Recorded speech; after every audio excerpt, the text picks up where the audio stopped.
Hi everyone, we're Stuart and Dave Bell, father and son. I'm Stuart, founder of Alive Church and the Ground Level Network of Churches. And I'm Dave, a worship leader and songwriter, and together we're launching Church Chat, a space where we can talk openly about church, family, and life from two generations of experience. We've seen the good, the bad, and the downright interesting. And while we certainly don't have all the answers, we've learned a few valuable lessons along the way. So why not join us now for heartfelt, faith-filled conversations designed to encourage you, challenge you, and hopefully help you on your own journey. Dad. Yes. Welcome back. This is episode 5. Right. The final episode in our little series where we've been looking at the 5 levels of leadership based on yours and Mum's life. Right. I think people have found it pretty interesting. And it's been fun to do, hasn't it? Yeah, I've enjoyed it. It's a hot day today, though. We need to just say this studio right now is almost like a sauna. So I'm sweating already. Are you going to be unusual for the UK, so let's just enjoy unusual it. For the UK, but as we always know, UK, we're never happy with whatever the weather is. It's either too hot or too cold. Yeah. But it's definitely too hot today. But we'll do our best, won't we? Yeah. Great. So what I thought we'd do, we'd launch into episode 5, which is the last level of leadership that I've kind of am watching.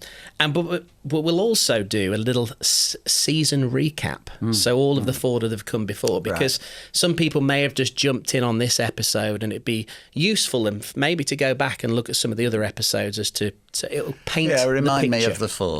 I was hoping you'd remember them. I will, as you share. Okay, I'll do that for you. So let's just look at this episode. So this episode, level 5 leadership, and they all began with the letter C, is commendation. Now, commendation is, we all want to hear that well done, good and faithful servant. And it's all to do with, as leaders, how do we finish well? Yeah. And you're going to give us some helpful tips and insights on those type of things. We're going to talk about succession. So it's going to be a really interesting episode. But before we do that, let's have a little bit of a recap back. And I'm also going to ask you a couple of fun questions as well before we delve in. So episode 1 was career or calling. And these are all based on what I've witnessed over the 39 years. That's my age, you remember that. Big one this year. Big 4-0. Big 4-0. I'm nervous about it. I'm nervous about it. Nothing to worry about as it gets worse. Brilliant. That's exciting to know. So episode 1, career or calling. Understanding and establishing the call of God on your life. Are you going to pursue that, or are you going to do something different? Yeah. And I've noticed that these moments, these leadership levels have been marked by maybe God presenting a situation to you and for you and Mum, the decision that you've made in those situations, I think he's gone, yes, I can work with that. Let's move on. So the first one would have been career or calling. It was when you got the builder in, you knocked down the wall in your home to allow more kids to come in and do Bible studies and those type of things. Great episode. Yeah. Episode 2 was commit or conclude. One thing we find is when you have the call of God on your life, it's something that you devote your life to. Our friend Rick Warren once said that the call of God on your life will never change, but sometimes the job description does, which is quite clever. Good, yeah. And so we were talking about pioneering and still sticking through in times of preparation and the hard times, just to remain faithful to the call of God in your life. And I believe you guys have done that. You had an opportunity to take a job in the States, which may have been a great opportunity, but you felt God said, plant in Lincoln, devote your life there. You've been doing it 40 plus years now, and you've remained faithful to the call of God. Pioneering's a difficult thing, isn't it? It is. And I was thinking, I mean, if you had been in another denomination, which we won't name. Of course. But pioneering for those guys is, well, you get given a parish, a vicarage, a full team, a people and a pension, and it's called pioneering. But that was a bit cheeky, but that's not what you did.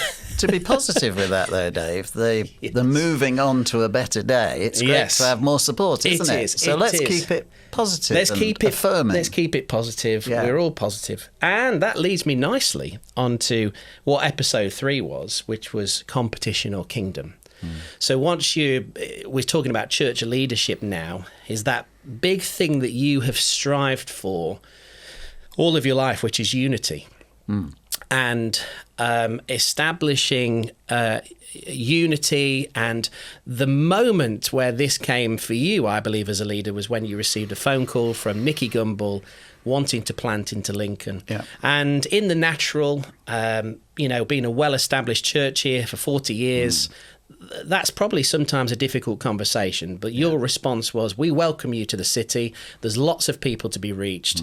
Not only that, we'll support you by sending 3 great couples to help you with the launch. And I think that was an amazing moment of church unity. Yeah, I think sometimes you just have to go with what you know to be true rather than what your feelings and emotions are saying. It's an upside-down kingdom, isn't it? It is. You sometimes have to do what you don't think you should do, but the thing you should do is the right thing you should do. True. That kind of made sense.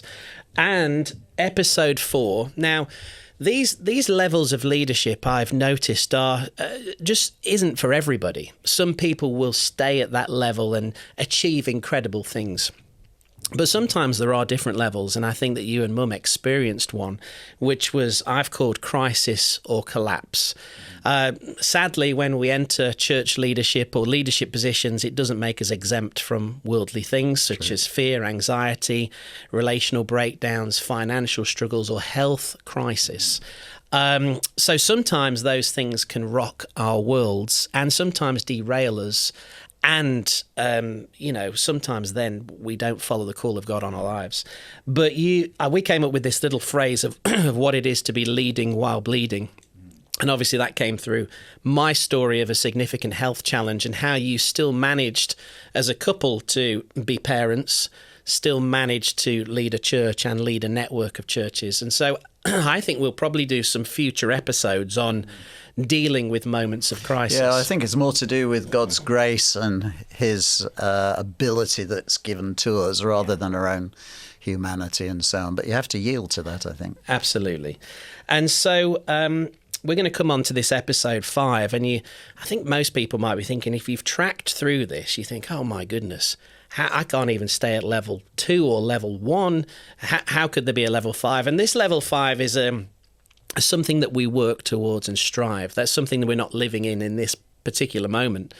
But it's to do with finishing well. And that's called commendation, hearing well done and not being derailed. And I think for you, if we were to get a little vulnerable now, I think in the media within the last, maybe 4 or 5 years, we've probably been shocked, haven't we, by some leaders maybe that we've looked up to, some incredible theologians that know the Bible inside out. But then when it comes to it, when we look back and we see they weren't really living the life that we thought they were, or whether it's some famous authors where we've quoted their books for years and we find out they've been doing something else, or those type of things. And so I think it's really important to discuss in this episode, how do we finish well? How do we guard ourselves from those type of things? And so we're going to break that down into 2 things. The first thing is, as a leader, planning for succession.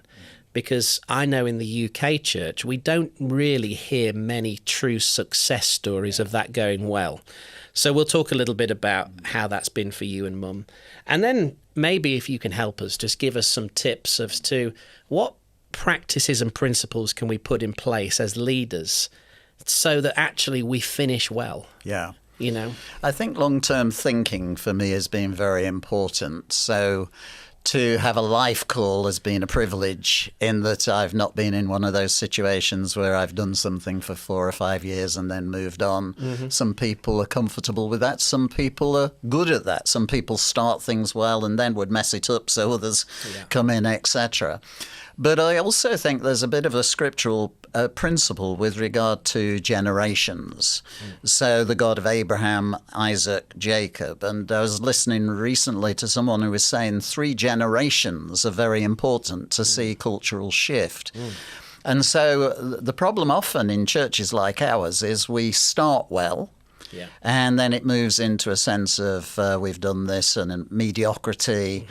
And that's why I think part of our journey has been, from time to time, need for renewal, need for reinvention, to think things through again, to recreate. We've done that a few times, I think. Yeah. But also to recognize that it's not all about me or you, but it's to do with God's work. Jesus is building his church, and we become a part of that. So the ending well, and of course we've got to prove this as we move forward, has to do with recognizing we're all vulnerable. All of us are under areas of temptation, pressure. Jesus himself was tempted, as we know, in the kind of spheres that most human beings are. And also there's this interesting thing where a measure of success with certain leaders of churches, if they're seen to be successful, they could be authors, selling lots of books. They could have a prophetic ministry that's been incredibly accurate. And then it moves from, people beginning to affirm them, see them. In early days, nobody knows what you're doing, but, you just get on with the job. But as there's notoriety sometimes, people perhaps come under greater levels of pressure. And that can be physical, emotional, spiritual. There's definitely spiritual pressure over all leaders to give up the race, etc. So again, we're back to God's grace here. All of us could find ourselves messing up in some area of our lives. But we believe that God's grace is sufficient for us. That's great. Before we move into, let's talk about what's recently happened with succession and how do you hand on the church and those type of things. Our little tagline is the good, the bad and the interesting to do with church life. So I thought we always try and bring some element of fun, break down a little bit of like religiosity. That's a word, isn't it? It is. Just to say we're human. We are. And I was thinking, because we've been around church quite a while, you've probably got some really classic, funny, church interesting stories. We don't want the bad. We want the interesting. This is interesting, yeah. So I thought, would you like me to kick off? You kick off with a little so story. I've got quite a lot. We could probably have a full episode of funny incidents that have happened to me. But I'll give you one and then you come back with one. I remember as a worship leader, it came to that moment where I was leading worship for a well-known American prophet. And it came to that time, where you would do this, where you're coming in to the end of your kind of message, you would ask for a musician to accompany you. That's quite common practice. Authorised version, give me a minstrel that I may muse. Really? It says in the authorised version. Wow. Yeah. Well, there was a lot of musing that happened because I was called up, got my acoustic guitar, and he tricked us, really. It wasn't the end. There was another solid 30 minutes. So I thought, I'm not sure I'm going to be able to sustain this. So I adopted the playing the guitar on my knees because it's a spiritual posture, isn't it? It wasn't that I was actually being spiritual. It was that my legs were pretty tired. So I kneeled down and I continued to play just the same 4 chords, cycling through to underpin. And so I was doing that, but time was going on. It was going and going. And so by this time, I actually couldn't feel my legs because they had gone to sleep. I think that would translate that you just couldn't feel them. But then what happened was the preacher turned around, got very excited and asked me to jump to my feet and lead us in a moment of exhortation, a song. Problem was, I tried to do that. Dead legs. And I fell onto the floor in front of hundreds of people because my legs wouldn't work and laid flat on my back. Now, I had a choice in that moment. I thought I could explain what's happened, which would have been the right decision. That's the right thing. However, I just pretended it was a spiritual kind of encounter and I was on my back. So I played the song and laid down on my back and played there.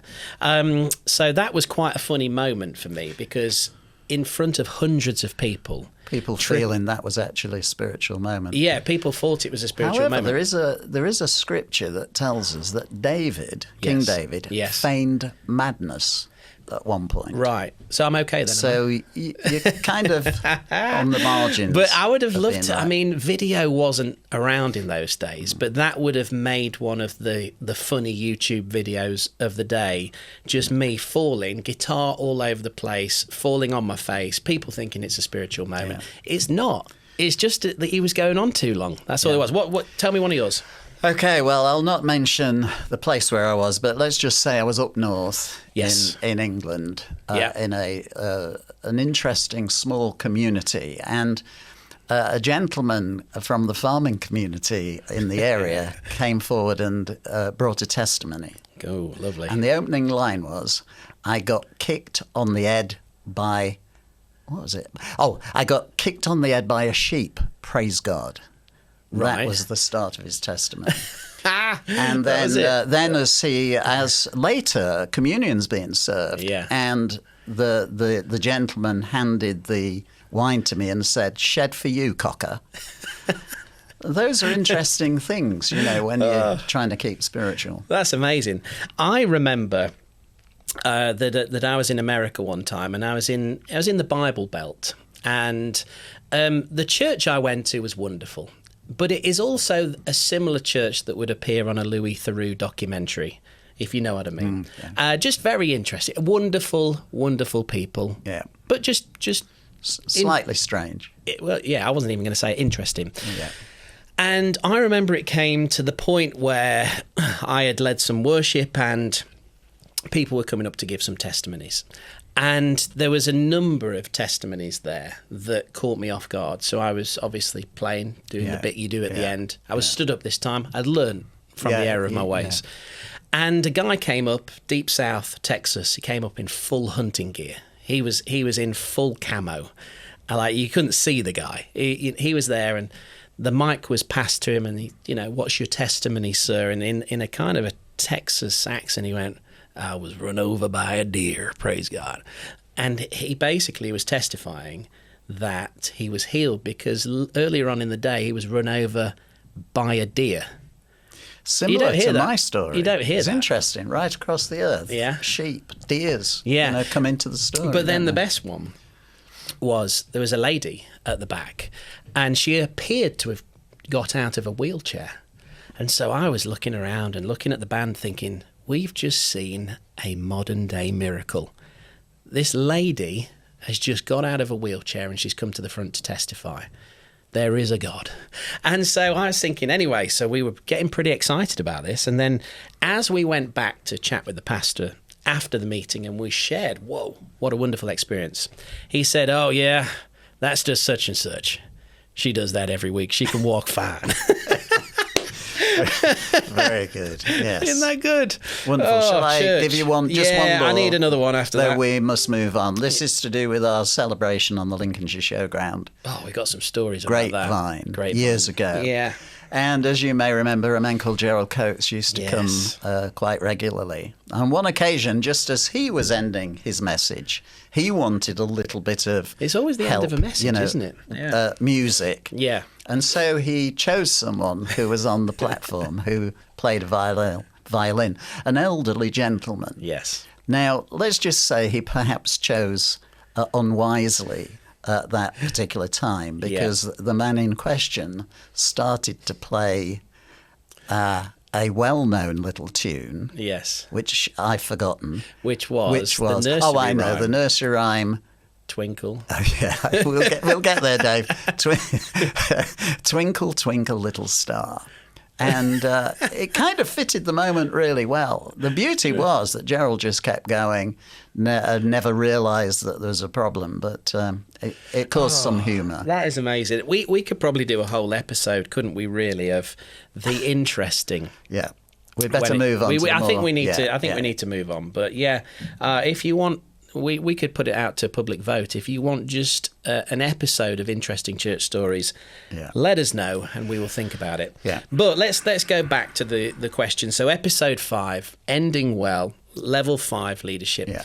Before we do that, I think it'd be really good to talk about the succession. And for you and Mum, obviously starting a church in your living room. that then starts to grow. You knocked a wall down to get more people in. Started Lincoln Free Church. That then merged with another church, Evangel, and there's obviously lots of things of how that came. But then Faithfully in Lincoln led a church alongside that, a network of churches where churches could relate to each other. You used to call it partnership without ownership. So a network for relationships, for leaders to gather together. And that sparked also an annual event. So there's kind of three things happening here. Yeah. And that event, Grapevine, started, we said 1982. Yeah. It started, and then in about 2013, I reckon, it probably reached about 13,000 people across the weekend. So it became a significant event here, and some amazing stories. Alongside that, the church began to grow, and a live church here now we would call a multi-site church. So we meet now across 7 different locations every Sunday. Now, when you're the couple that have started that in your living room and seen it grow, that's not an easy thing, certainly just to pass on and hand to somebody. This isn't like you've, in terms of a new CEO of a business that's going to run a business. This is totally different, because all of the stuff that you've gone through as leaders, the hurts, the disappointments, the people that were with you on the journey that are no longer there, all of the battles that you fought in the early days of ministry and creating something for this kingdom with God's help, for this region with God's help, that as a kid, being your kid, a pastor's kid, I kind of thought the day would never come when you and Mum have to do something different, because that's all we've ever known. And I remember you came round to our house and sat me and Sarah down and quite calmly told us, this is the plan. I'm going to be handing on the network of churches, which includes the event, was one event at the time.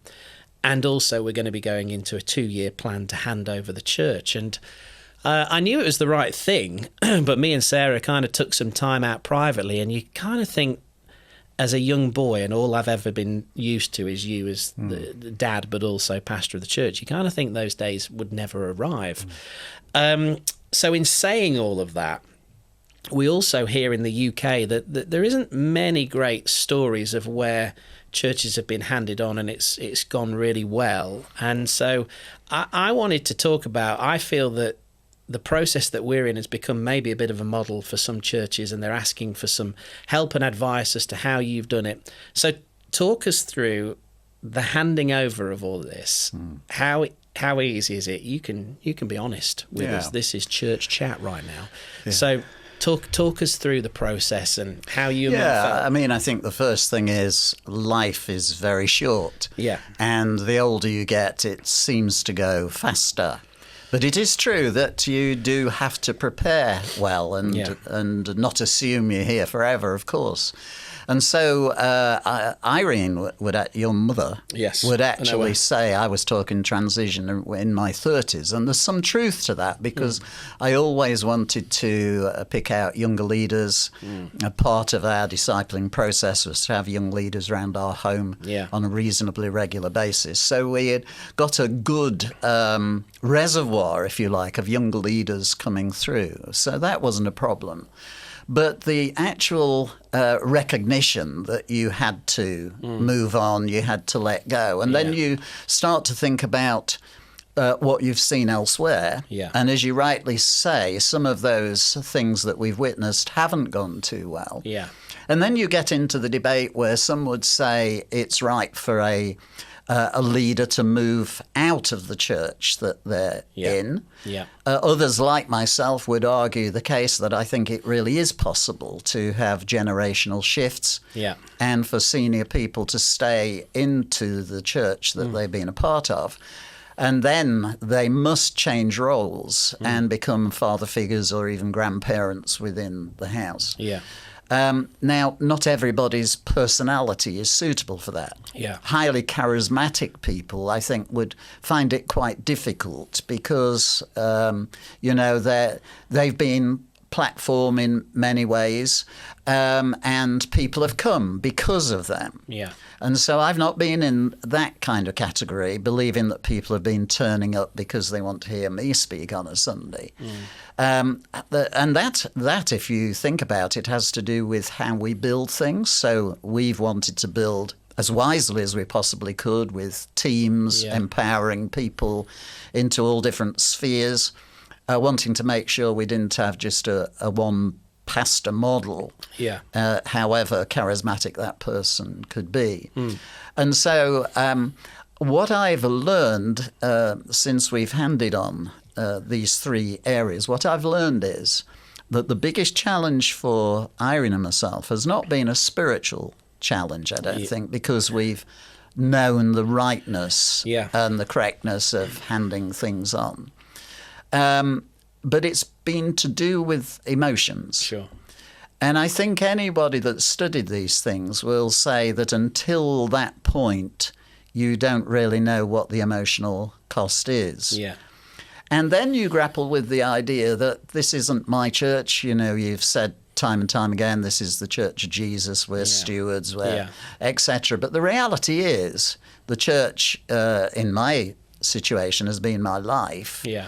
And you'd kind of think about it being like a baby you've protected and it's grown up. And I even remember a man called Bob Mumford years back when there were certain challenges about leadership. He said to me, don't let anyone take your baby for a walk, speaking of the church. So in certain ways, when you're talking about church leadership, all kinds of things come to play into that. And some of those are not always good things. There may be people with personal ambition who are just looking for, the time when a senior leader moves on. And so all of those things come to play.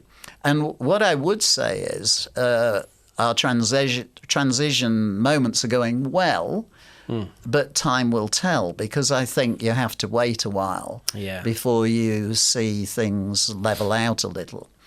The one area that I've rejoiced in handing on would be the event on the Lincolnshire Showground. Sure. And I would have to say, this is pretty accurate, that for over 30 years, my summer has been pretty thoroughly disturbed by the event on the showground, both in terms of preparation, but also my emotional makeup means I'm looking at the weather too much and, what's the weather going to be like? Are people going to come? All those kind of things come to play. And because we had 2 or 3 pretty disastrous things that happened where people were in hospital, we had a wind that came through and turned over caravans, and we've pretty much had all the elements, etc. Making sure that people are safe and so on. So it's been a joy to hand that over. And now Paul Bencher's responsibility, together with the team. We've always said it's led by a team. Yeah. But the reality is the book does stop with the senior leader in so many ways. Although I would have to say that when we had some of those difficult things where media were wanting to ask questions about how we organised, others did from the team step in to face media and to answer certain questions. So the big thing on transition for Irene and myself would be the emotional stuff that's hard to explain. So now go to services and I've just got to be careful I don't in any way control from the edges. Yeah. But I do want to advise and help where appropriate. Yeah. Just one more thing while we're on that. Yeah. I have the privilege of advising into certain churches. Yeah. And it's a lot easier advising into someone else's space.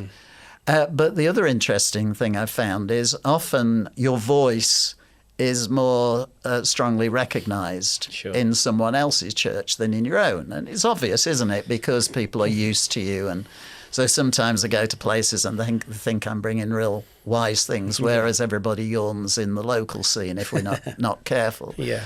But to be honest, I think we did prepare well. In terms of the local church live, which is the last thing we've handed on, which is just over a year ago, we've had the people that are leading, the team that are leading there have been alongside me for a long time. Yeah. They're all great people, well trusted. And in a sense, most of them are in the same age bracket. Yeah. And we've tried to loosen the leadership a little to a leader that isn't perceived as the senior person, but they're the first among equals, if you like, because these are all very gifted people. Yeah.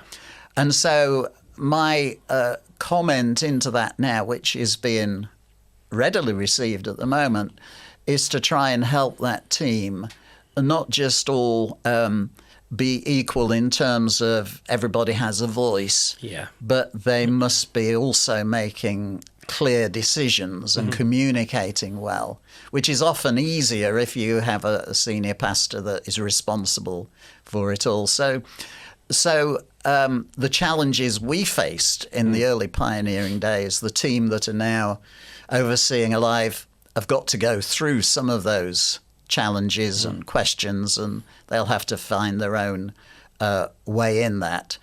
And my hopes are we're able to stay in the mix, advice where appropriate, particularly when asked for, but making sure that we don't become in any way corks in the bottle, because there are stories, and I've heard one or two of them, where strong characters have handed on leadership but have very much not let go. Sure.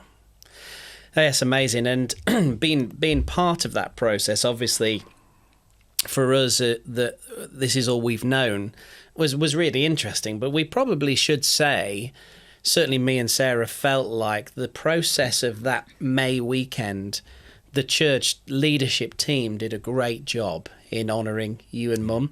We had this amazing celebration weekend, really, where international guests came, did a whole night. I even wrote you a country pop hit on the night, which we should release at some stage, called The Narrow Road, which I think was a good song.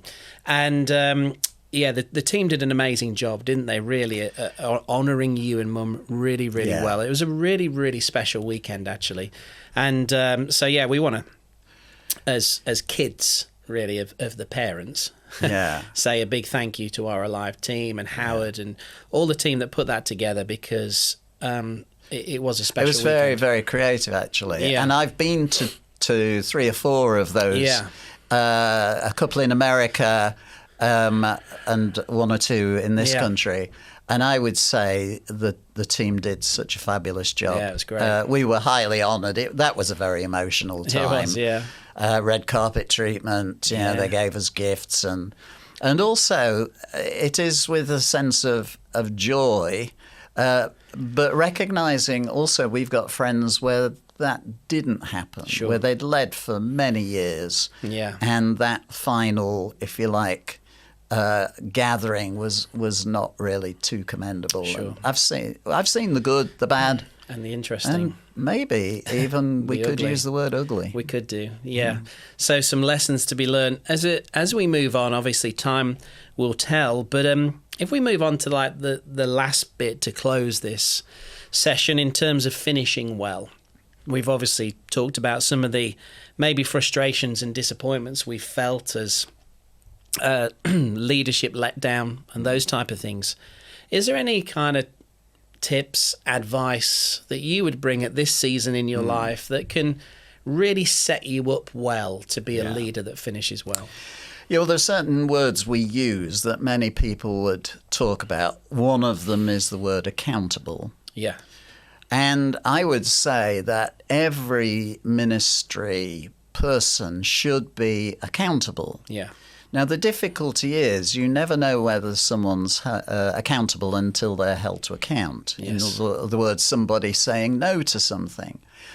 And that accountability group do have to be quite courageous to tell you like it is. Mm-hmm. And one of the fears could be the word that I might have is that people being nice to us don't tell us quite the truth. So I've said to one or two people, if you see that we're missing it, if we're not, when we're preaching, we're missing it, we need you out of friendship and love to tell us. Yes. And because it would be very embarrassing to be, thinking we were still doing well and everybody else is, thinking differently. Yeah. So, but accountability is an interesting one because that does require a measure of vulnerability, and also it's possible for people to look you in the eye and to say that they're behaving themselves or they're, everything's okay. Yeah. But there's a little time bomb ticking in their character or something behind the scenes, sort of secret areas, that kind of thing. So I would say accountability, and the question for all leaders is, I think this, am I genuinely, in real terms, accountable? Yeah. Now that should be to leadership groups, elderships, however a church is organised, but there need to be people that can speak into our lives. And that's why sometimes the bigger figures of charismatic gift, etc., they're sometimes so out there, sometimes above others in terms of their abilities and their skills, that actually nobody's really speaking into their lives. Yeah. So accountability. The other thing I would say is that the simple things of the Christian faith, like the devotional life, prayer, scripture. I mean, one of the Psalms says, how can a person remain pure?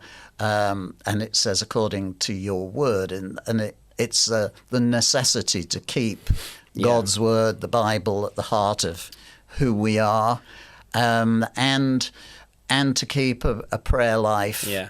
So your personal devotions, I think, are important. And the other thing I would say is that this succession stuff is easier coped with if you recognize it's a lot of your life, but it's not your whole life. Yeah.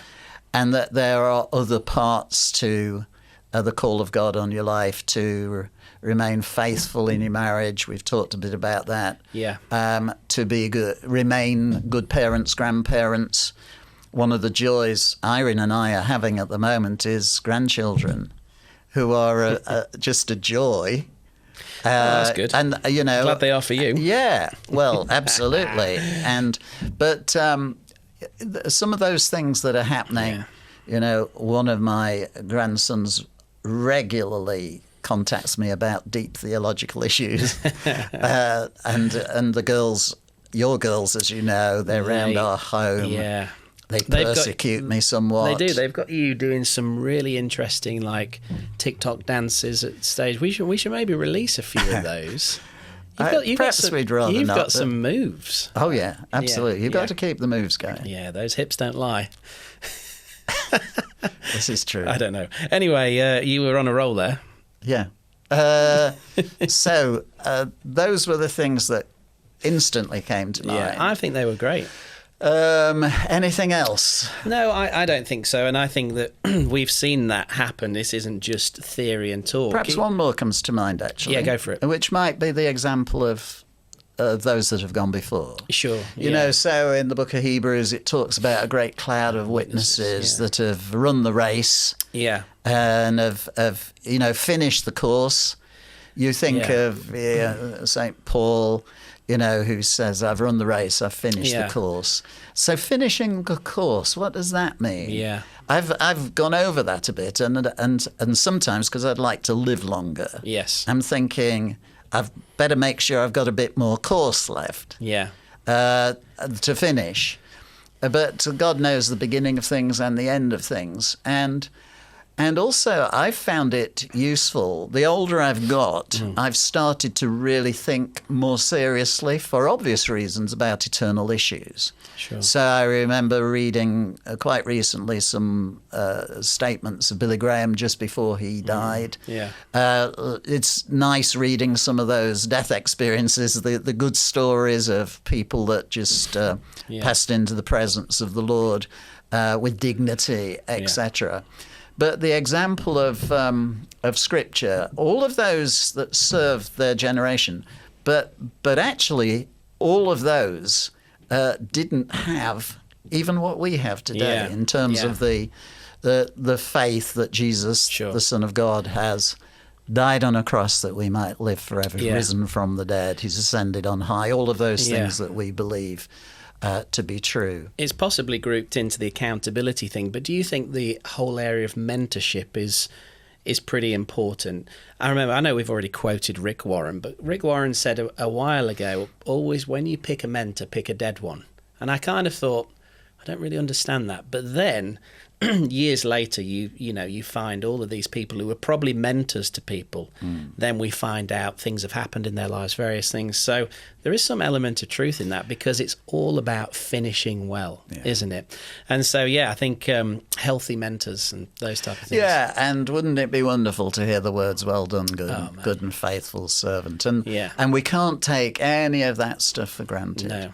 And you can mess it up as a young person, as a teenager, and you can mess it up in your old age. And I think it's important that we remain connected to local church, connected to people. Yeah. A big prayer for Aaron and myself is, Lord, please help us not to be grumpy old people.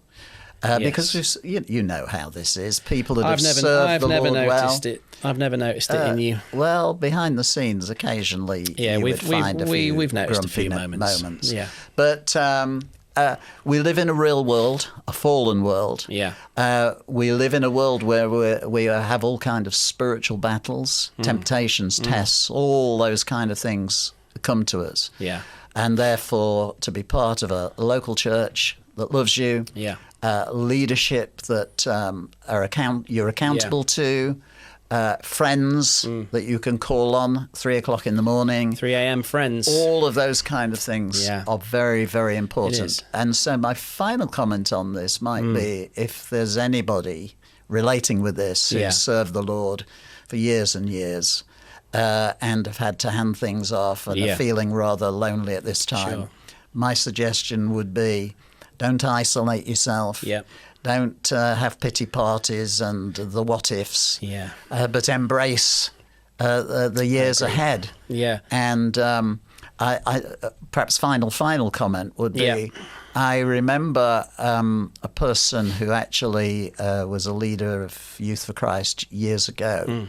He'd got into the age bracket that I'm now in, and had said, this is one of the best seasons of my life. Being a grandfather is one of the greatest joys that I've had. And I'd like to be in that category as well. I also felt a bit prompted then. Maybe there are some leaders that you've spoken about that are listening, but maybe there's some leaders who are actually feeling, I've missed it, or I've messed up, or am I going to hear that? Is there still enough time? Is there still enough time for me to get it right, and all those type of things? And we would obviously say yes. I watched this great little quote. There's an old preacher, I think he was Welsh, I can't remember his name, and he shares the story about, have you heard the man on the middle cross? Oh, it's great. So just talking about the thief who's on the cross, and obviously what would that have been like when he arrived at heaven? And, he makes some kind of a little bit of a joke around it, St. Peter, St. Paul there, wait, how on earth are you here? You were the thief. And he just says this great line, well, the man on the middle cross said I could come. And so I was just thinking about that. Maybe there's some leaders who think, well, I've gone so far and I've kind of made so many mistakes or been outside of church ministry and those type of things. I think we would give a gentle encouragement. It's never too late. No. It's never too late to get your life back on track. It's never too late to become a good influence on the people around you.